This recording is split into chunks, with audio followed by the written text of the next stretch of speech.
Sedangkan kita diciptakan oleh Allah dengan berjuta-juta sel yang ada di otak kita, tapi bisa terbunuh oleh Yahudi dan Nasrani. Dulu tugas saya untuk menghancurkan orang Islam, yang pertama dengan makanan yang dimakan oleh ibu dan bapak harus mengandung minyak babi. Yuk sing waspada. Karena orang Yahudi dan Nasrani mempunyai dogma tersendiri di dalam Alkitab. Harus cerdik bagaikan merpati, licin bagaikan ular.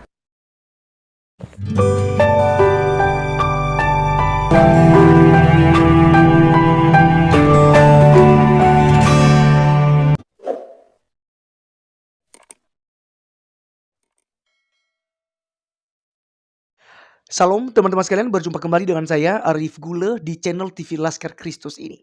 Pada kesempatan kali ini teman-teman sekalian, kita akan membahas lagi tentang seorang ustadz yang ngakak ngibulnya ya.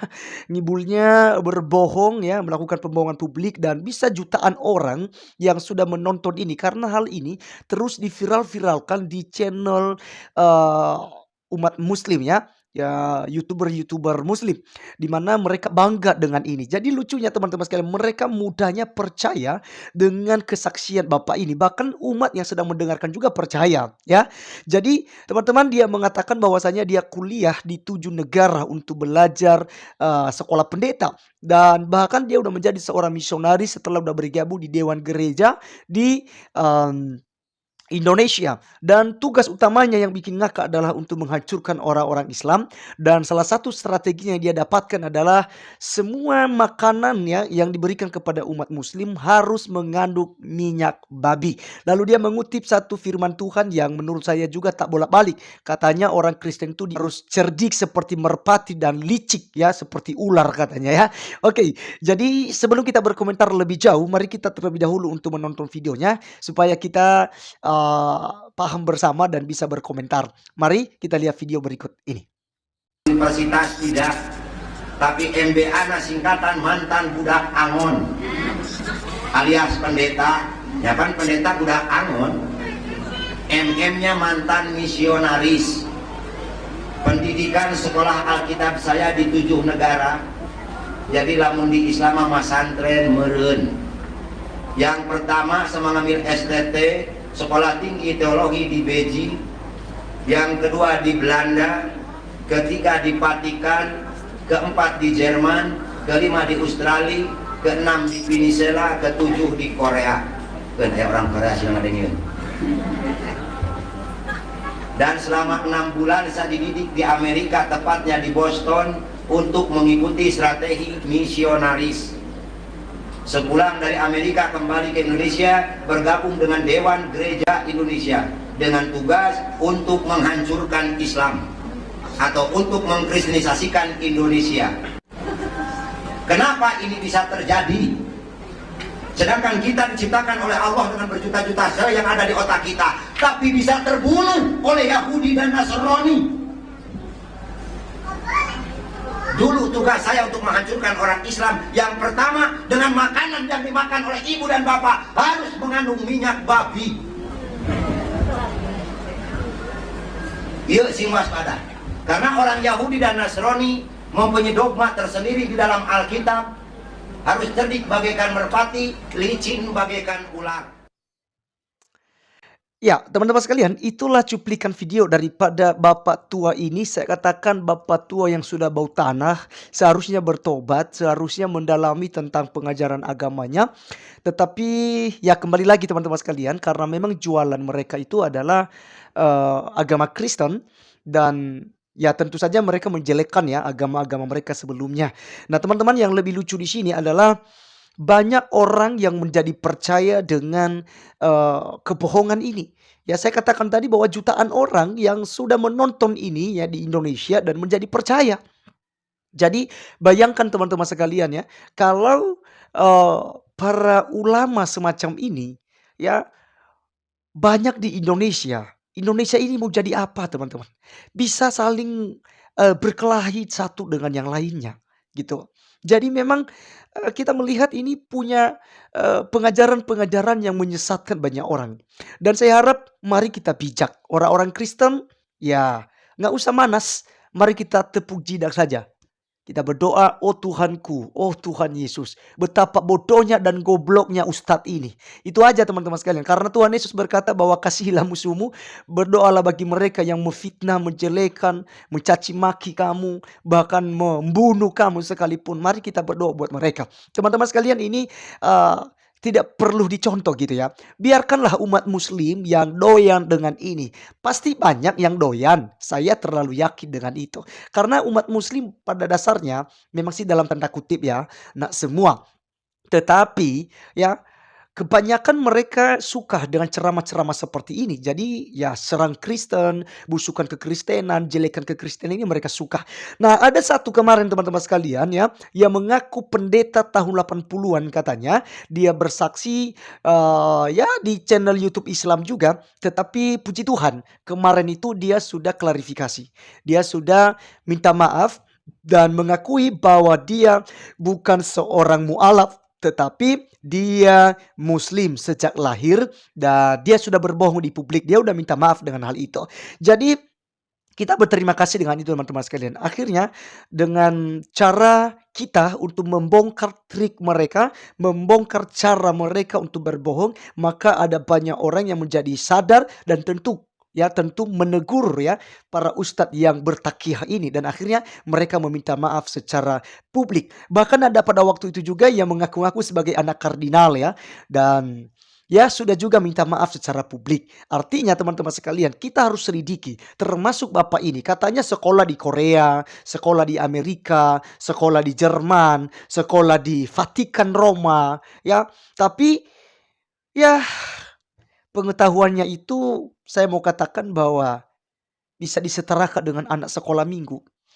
Menghafal Alkitab saja belum bisa, belum pandai. Padahal katanya pandai menghafal gitu ya. Kalau udah masuk muslim itu ya pandai untuk menghafal. Tetapi justru memutarbalikan kebenaran Alkitab. Nah teman-teman sekalian, kita justru saat ini tahu bahwa di agama muslim itu sangat dipuji-puji orang-orang yang berbohong seperti ustadz ini ya. Jadi hanya menjual agama Kristen saja, diangkat jadi ustadz, berceramah di mana-mana, diundang di mana-mana, dan ya menjadi orang hebat ya, menjadi orang hebat. Jadi dielu-elukan ya, sangat bangga mereka dengan itu. Nah teman-teman ya, saya tunggu ya komentar daripada umat muslim juga di channel ini, karena biasanya mereka maki-maki teman-teman semua.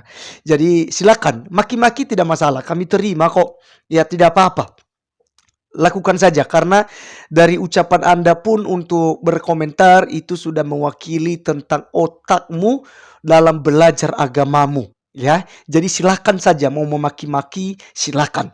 Nah teman-teman, apa yang disampaikan oleh Bapak tua ini teman-teman sekalian tentu saja semuanya salah ya. Kalau dia katakan orang Kristen itu punya visi misi untuk menghancurkan agama Islam, sama sekali tidak teman-teman sekalian ya. Bahkan ketika kita berceramah di gereja, kita nggak membahas tentang ajaran Islam, kita nggak membahas tentang Al-Quran, apalagi membahas Nabi Muhammad seperti yang dituduhkan oleh Ahmad Kainama. Sama sekali tidak teman-teman sekalian. Maka kita simpulkan bahwasanya apa yang disampaikan oleh Bapak Itua ini ya 100% fitnah dan 100% bohong. Jadi tidak ada kebenaran di dalamnya. Biarkanlah umat muslim yang menganggap ini sebuah kebenaran, karena memang diajarkan kepada mereka untuk membenci orang-orang Kristen. Nah teman-teman sekalian, tadi dia sempat kutip Alkitab dan saat ini kita akan bahas di mana tadi dia katakan bahwa orang Kristen itu sudah didorong ya, sudah diajarkan bahwa diutus di tengah-tengah serigala dan harus licik seperti merpati dan cerdik seperti ular katanya. Dan ini salah teman-teman sekalian. Bagaimana mungkin seorang yang sudah belajar di 7 negara ya membaca Alkitab itu masih tak bolak-balik? Ini sangat tidak masuk akal teman-teman sekalian ya. Sedangkan yang sudah sekolah di Indonesia saja paham dan mereka bisa belajar untuk membaca Alkitab dengan benar. Sementara dia belajar di 7 negara. Jadi itu omong doang, ya, om dong, ya. Di mana dia ambil itu teman-teman sekalian, kalimat firman Tuhan itu, karena dia tidak sebutkan alamatnya dan juga pasal dan ayat berapa. Dan saat ini kita akan baca ya di dalam kitab Matius pasalnya ke-10 ayat 16. Ya, Yesus sendiri yang berkata bahwasanya, lihat aku mengutus kamu di tengah seperti domba di tengah-tengah serigala, sebab itu hendaklah kamu cerdik seperti ular dan tulus seperti merpati. Jadi teman-teman sekalian, itu firman Tuhannya, tapi dia menyebutkannya secara tak bolak-balik. Bahkan tidak benar teman-teman sekalian. Bukan licik seperti itu, seperti merpati. Tidak, ini terbalik. Nah, apa maksudnya ayat ini teman-teman sekalian? Ya, sangat mudah untuk dipahami. Di sini Yesus menerangkan bahwasanya orang-orang Kristen itu yang sudah percaya kepada Yesus Kristus itu ibarat kita diutus di tengah-tengah serigala. Siapa serigala yang dimaksud di sini? Termasuk seperti Ustadz ini teman-teman sekalian, Bapak tua ini. Maka orang Kristen yang berhadapan dengan dia harus cerdik seperti ular, tetapi tulus seperti merpati. Di mana kita datang kepada dia, kita harus cerdik. Ya, kita coba membangun hubungan dengan dia. Kita jangan maki-maki dia, jangan jelekan dia supaya dia tidak marah dengan kita. Tapi kita harus cerdik. Kemudian harus tulus. Tulusnya kita itu adalah utamanya kita menceritakan kebaikan dan juga menyampaikan Injil, menyampaikan firman Tuhan dengan dia. Ya, secara realita kehidupan. Bisa jadi teman-teman sekalian, kita punya metode begitu banyak. Bukan seperti strategi misionaris yang dia belajar selama 6 bulan di Amerika, pulang ke Indonesia dengan satu strategi, yaitu makanan-makanan yang disumbangkan kepada Islam harus mengandung minyak babi. Begitu liciknya dia teman-teman sekalian. Dia yang licik gitu ya. Oke, teman-teman sekalian, ya sekian video kali ini. Jangan sampai kita tertipu ya. Dan pesan saya buat muslim-muslim yang mengenal saya secara pribadi, mari kita berhikmat ya. Mari kita cerdik. Jangan kita mudah dibohongi oleh tokoh-tokoh agama yang hanya menjual ayat, menjual kebusukan, menjual agama sebelumnya. Tetapi mari kita menguji setiap kajian-kajian, materi-materi yang mereka ajarkan kepada kita. Baik teman-teman sekalian, sekian video kali ini. Sampai ketemu di video saya selanjutnya. Tuhan Yesus memberkati. Salam.